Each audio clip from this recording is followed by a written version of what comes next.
Welcome back to What Arty Noobs with General Disturbance. This is the ARL V39. It's a Tier 6 French tank destroyer. It's located on the west spawn of Sand River under the command of Wazwulf. Now, this is a tank you don't often see in the game, well, mainly because people try to pass over it as quickly as they can and get to some of the better tank destroyers a little further up. It's basically, well, as I did say, it's the Tier 6 French SPG, because it's technically a self-propelled gun, not a tank destroyer, but they put it in the tank destroyer class. Now, it was a design that was approved before World War II in the 30s, and they were about to start producing them when the war happened, and it kind of interrupted all their production. And they had to put it on the back burner. In fact, they cancelled it altogether. It was going to be made from the hull or some of the parts of the Shure MV7X. It does have a wide variety of guns to use: 75mm, 90mm, 105mm. What you're seeing there is the top gun, which is a 90mm capable of 240 alpha, 212mm pen with standard ammo. And with the premium rounds, it's 259mm pen. The barrel looks kind of long, but there is a 105mm, which is kind of squat and fat, but that is actually not the top gun. This is the top gun. Now, the actual gun that the ARL V39 did have was, in fact, a 75mm. They were never going to fit the 90mm or the 105. Only the 75mm you found in the Shure MV7X. As I said, it did use many of the parts that you had on the Shure MV7. You can see that on the vehicle itself. Now, that cupola right on top there is designed to try and stop the vehicle from being assaulted by enemy troops. But in actual fact, it was a massive weak spot, which of course, if the enemy can gain a shot on it, it would be easy to pen.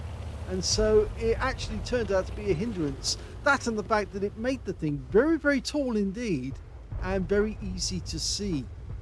Okay, he's got a potential shot and he gets it on the strip. He's pulling back, trying to get away. So he's not having a lot of success so far, but don't let that fool you, because this tank destroyer can be very effective. The thing is that most people tend to scoot over it as quickly as they can, down to the fact that it has a very long grind to get to the top guns, and then of course to get to the next step up.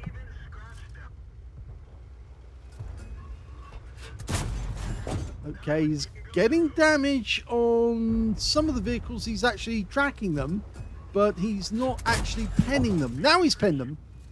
Yep, he's using the premium rounds now, and these shells are going through, and they're getting some damage.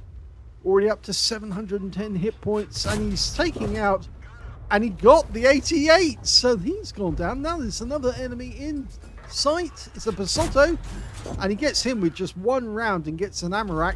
339 hit points of damage, and the guy goes out just like that. Remember, 240 alpha, and he just got 399. So yeah, that was the Amarak. Oh, look at this, an Achilles. Yeah, and he hits him with his first round, knocks the tracks off completely, and now he's about to die. Yeah, and now he's racking up the kills. You see what I said about it being effective? And he takes another kill, a T-3485, but he was spotted, so he does have to pull back.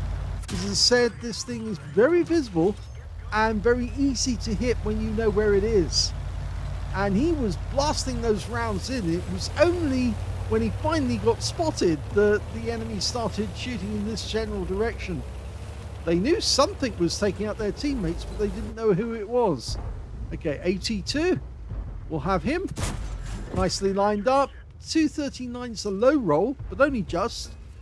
He's trying to go for that cupola. Best actually just go for the sides of the vehicle.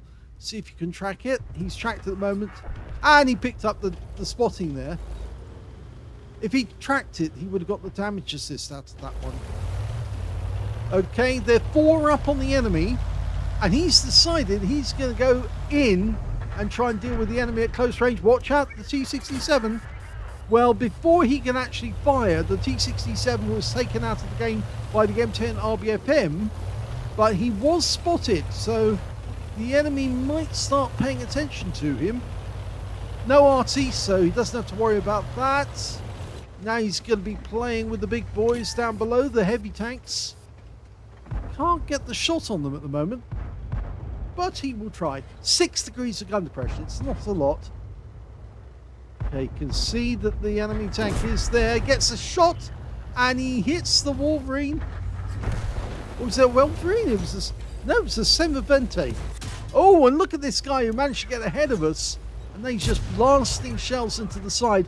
Shows how weak this thing is on the side armor. It is very thin indeed. 14 millimeters of armor, 60 millimeters at the front. It relies on a big gun shooting at long range. Well, he got that one in, and that's his 4th kill of the game. And now he's chasing after the enemy with the Hellcat.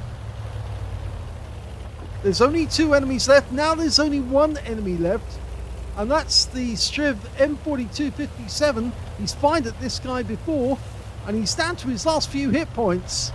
I don't think this game's going to last long. I think our platoon mate in the Skoda T40 is going to get there ahead of us. Can he get a shot? Oh, unfortunately he doesn't, but the Striv is down, and that's a victory for his team. Here's the end of battle stats, and that was an ace tanker game for Wazwulf in the ARL V39.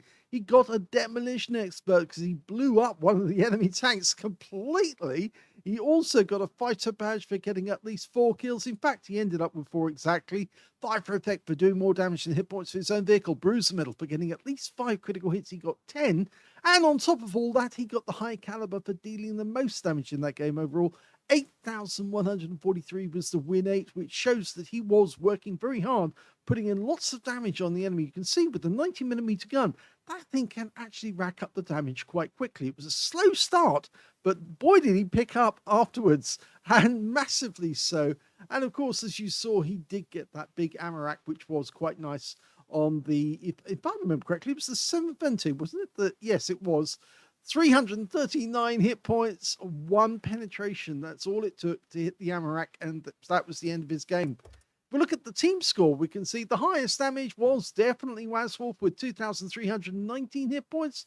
Second highest damage to KB2 on the enemy team, 1,689. And the third highest damage was the Skoda T40, his platoon mate, who had 1,386. In fact, he was in platoon with the VK3002M on his own team as well, with 1,119 to him. So good scores all round for the platoon. When it came to kills, yes, he got the highest number of those. 4 kills went to Wazwulf, 3 kills went to the Skoda, 2 kills went to the M10 RBFM and the Honey 3 on his team. Nobody on the enemy team managed to get more than 1 kill. And when it came to base XP, he's got that one as well. So he's got the top in all 3 columns in this game. 1,220 went to Wazwulf. 819 went to his platoon mate in the Skoda T40, who got the consolation getting the last prize, last kill of the game. And 771 went to the Staghound on their team. And yes, so that means that Wazwulf, only player to get over 1,000 in the game. Very nice. Let's have a look at the detail.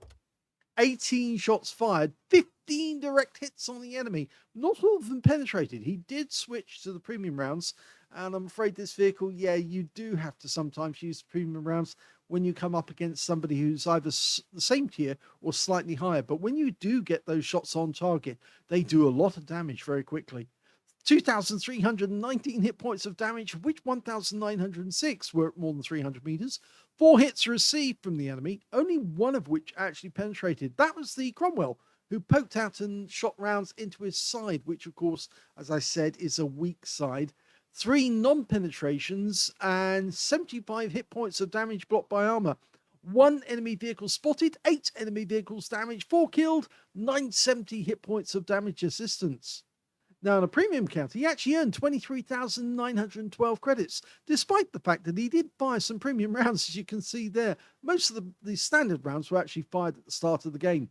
He also earned 10,065 experience points out of that one as well. Got a mission completion. That's going to help him complete this one and get it out of his system so he can move up the tech tree.